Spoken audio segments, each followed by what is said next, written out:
Alright guys, got this lifted Forester in here. I've already put a motor in this guy's car, did some other stuff to it. He did the lift kit because we just couldn't link up with our schedules at the time and he wanted to get it put in. Got to do a clutch in it. He says he wants the clutch done.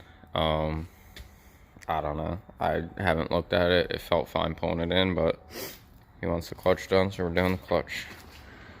This thing's pretty sweet though. I'm kind of curious what the ground clearance is compared to my car. About to get a tape measure and see, just because I want to know.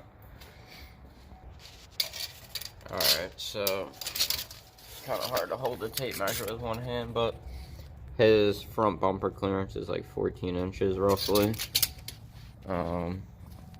Side clearance is like 13 inches.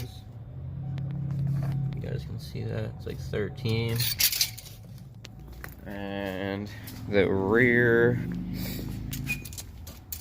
is, we'll go off the exhaust. The rear is like 13 also, going off the exhaust, but the bumper's obviously another 3 or 4 inches higher than that. I don't think mine's that tall. Mine might be like a foot at most, I think. But let me see. His tires, what size tires are these? 235, 75, 15. So I don't know, I'll do the math and I'll put that in. I'll add that in and say what the total diameter size is of that and compare it to my tire, because these honestly don't seem that big. They are really knobby, but they aren't really like too huge. But maybe it's because he's got the lift put in here, so it makes it look not as, it doesn't fill the wheel well up as much.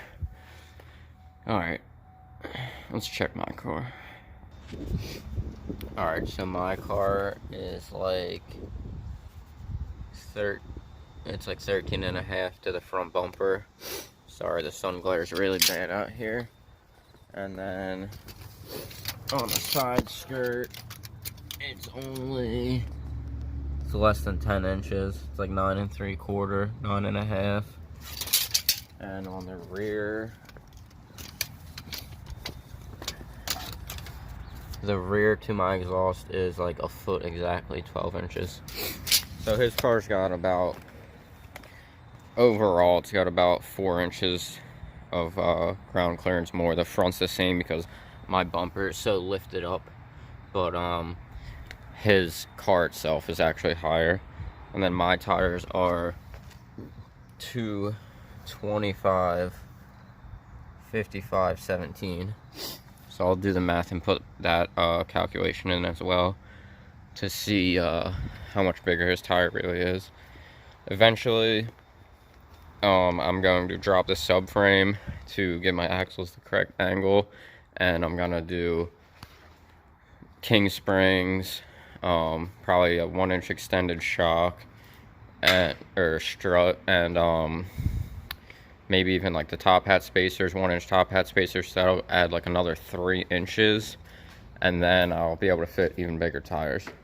So I want to have that car up at like a 1.5 foot, maybe not that much, maybe around this height, 15 inches, you know, all around clearance.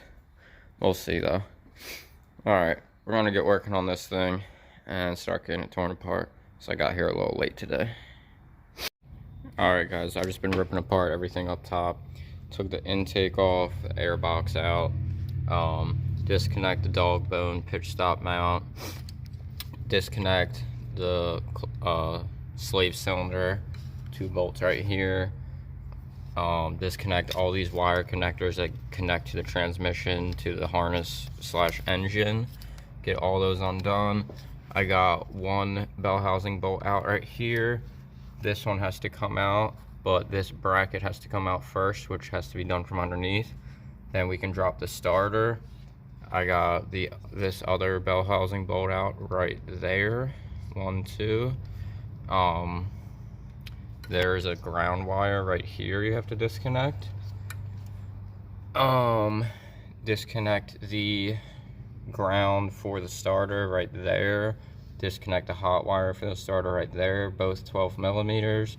Disconnect the signal wire from the starter with just a push tab right there.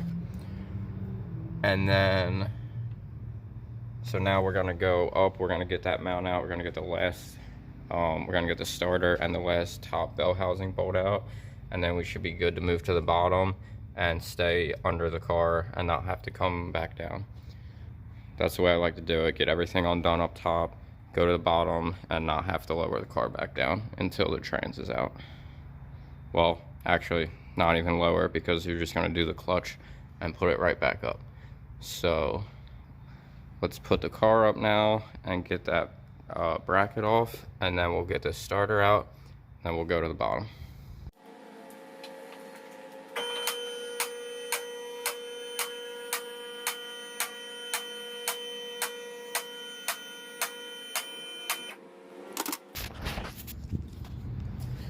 Alright guys, so there is the one bolt for the mount, and there is the other bolt for the mount.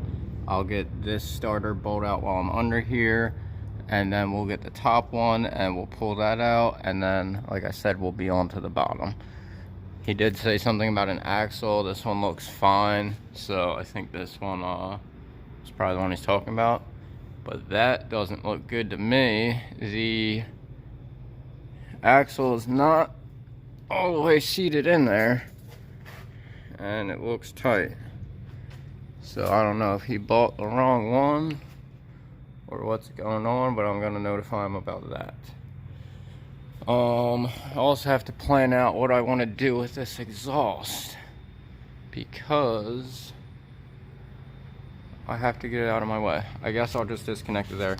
Usually when it's all stock exhaust systems, I literally disconnect the header and disconnect the mounts and drop the entire exhaust system as one. He has a fairly new flange and bolts right there, so I think I can get away with just going from there to the header. Still have to go to the header because he's got the eBay exhaust manifold that's gonna be in my way, but it's all good. Alright, so just gotta make sure this O2 is disconnected, which I already did disconnect, and we should be good. I guess he deleted, oh, there's the secondary O2. So just gotta make sure I get that as well. Alright, let's get the starter mount, or that airbox mount, and the starter bolt. Alright guys, we got the airbox mount out, and I disconnected the lower starter bolt like I showed you. There's that signal wire I was telling you about. It is literally just a push tab. It doesn't even look like it's a push tab, but it is. Barely have to push it, and it pulls right off. A lot of people cut those because they don't know how the hell to get them off. Alright, we're gonna go up top, get that last starter bolt out, and then come down here. Alright guys, got that last starter bolt out and the starter. So everything is disconnected top side, and we are ready to go underneath and get started down there. Everything is good to go. Just double checking. So I've forgotten a thing or two once before. Alright, let's go to the bottom. Oh, and always get the parts out of the car before you go up, and you got the tranny jack under the transmission with nothing to support it besides the tranny jack. Alright, done that once or twice. And get your tools too. Alright guys, we're getting there. Pulled the axles off. I actually took his recommendation because he has these strut extensions, whatever, the lift kit. I actually undid the control arm at the two mounts here. I actually kind of like it better than the way I used to do it by disconnecting the strut. Definitely on this car, it's definitely easier, that's for sure. And luckily these bolts came out good, except for the one looks pretty bad.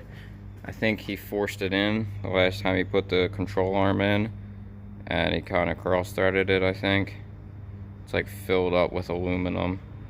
So hopefully I have a spare one of these and we can save the threads in here. They don't look totally destroyed. They don't look good either though, so we're gonna see what happens. But you can see here, he definitely forced it because he like ovaled out the mount. Well, a little more than usual. You can see the threads. So we got the axles out. We obviously have the exhaust out. We got the 4 more bell housing bolts to do, the tranny mount, and then the shifter shift linkage, and then she's coming out. All right, so let me get those bell housing bolts, and I'll get the tranny jack under here, get this mount out of my way, get the shifter off, and she will be out. So guys, I completely forgot. The reason I normally take the whole exhaust out is to get the drive shaft out. Totally forgot about that, right? I think I can still do it though, because this thing is very flexible, and so is the drive shaft. So we'll be alright. Just gotta get this heat shield out here, and I guess take this protection guard off of here as well. I'm just getting under the back of this thing just to see how she looks. Frame rail's a little crusty. I wonder. I guess that's mounted pretty well. 3 big bolts. As long as those bosses are actually still in good condition. This frame rail's a lot cleaner than the other side. Still got the power stops in the back. Looks like the boot is ripped. So, that's cool. I did these wheel bearings, I think. I guess they're still going good. Or, I don't remember. I think he had a problem with one of them, but I feel like it was one of the front ones. I don't remember. I never even posted a video of doing the wheel bearings. If I still have it, I will post it. But I don't know if I deleted it or not. I didn't really feel like editing that one. Alright, let's get the heat shield out, get the drive shaft out, and then we'll move on to the trans mount. Got the all the bell housing bolts out, so we're good on that. I'm gonna spray these dowel pins up, actually. Forgot about those, so that this thing comes apart nice and easy. Alright guys, got 2 bolts left. Front trans cross member bolts. His trans mount bolt spun that stud, and I don't know what happened. I think I might have stripped that nut out, but he has a parts car, so he's gonna bring that one control arm bolt that's messed up. I'm gonna tell him to bring this trans mount if he can, because that one's pretty much toast now that the studs came loose. Alright, this tranny jack's a little sketchy, so I'm gonna set you guys up to watch the last 2 bolts in case this transmission comes falling down on me. So, get you guys all set up to watch.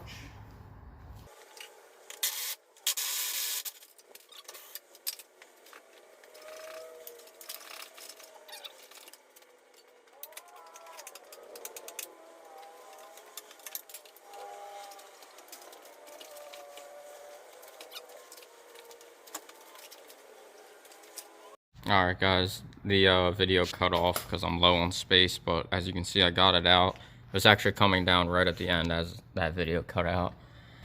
So there's the pressure plate. We're gonna pop that off, and then see how bad this clutch is even looking. I don't know. It might have been bad, but I don't really think so. Either way, let's find out. And alright guys, the video cut out again, but I cleared some space out, got the clutch, flywheel, pressure plate, all that stuff off. Luckily his rear main is not leaking at all, just a little dust buildup from the clutch. It's actually pretty crazy, none of these things are leaking back here. Usually at least one of them is seeping a little bit. Maybe, I don't think I replaced them because they have the Phillips head bolts, and I usually replace them with the Allen bolts. So anyway, clutch doesn't look too bad. It looks like it was getting there, maybe, but I think he had plenty of time left on it. I don't know. I'm not a clutch expert. Flywheel looks decent, no major hot spots, but the pilot bearing was wasted. I'm sure you guys can hear that. That is not good. So, good thing he got the new flywheel, because getting the old pilot bearings out is a pain in the ass. So, new flywheel, I already popped that in. It actually went in really easy. All I did was just hit it with the dead blow like 5 or 6 times, nice and square, and it went in nice and smooth. So, got lucky there.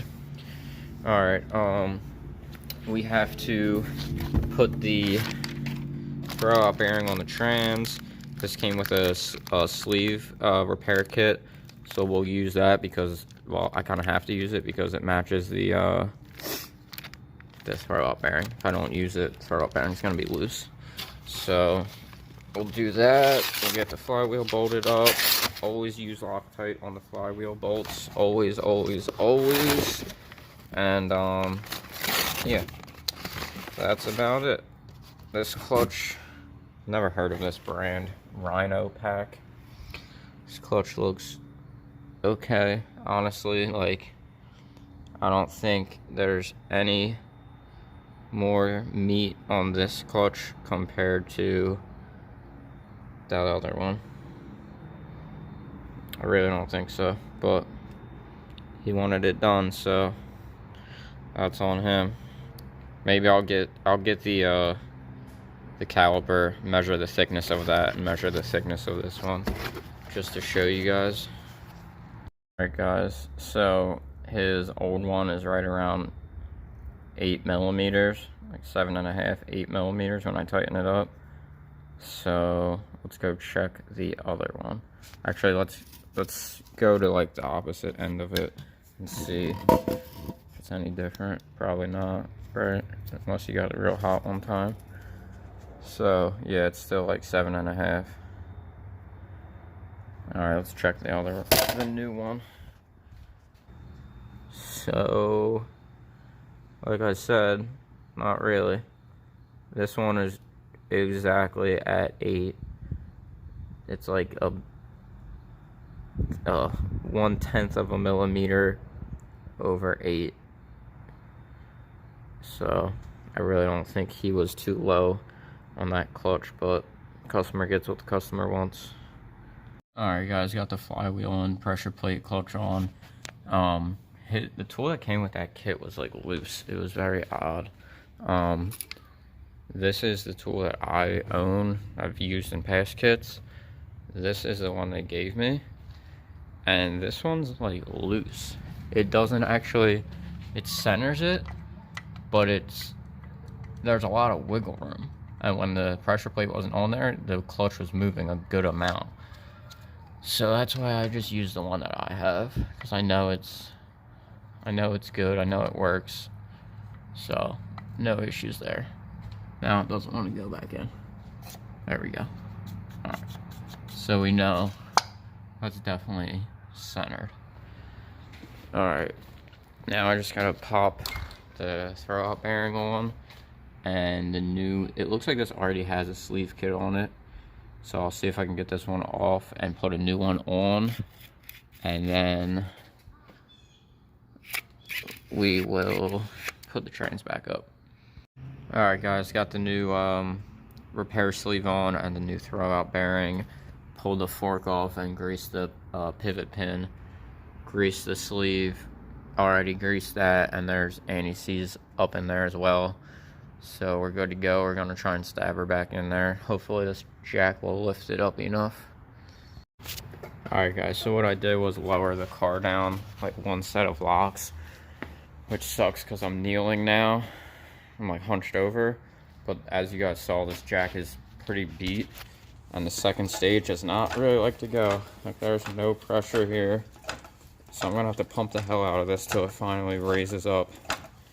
But imagine if I still had it on the other set of locks. We'd be so far away right now. So I might have to fill this thing up with fluid.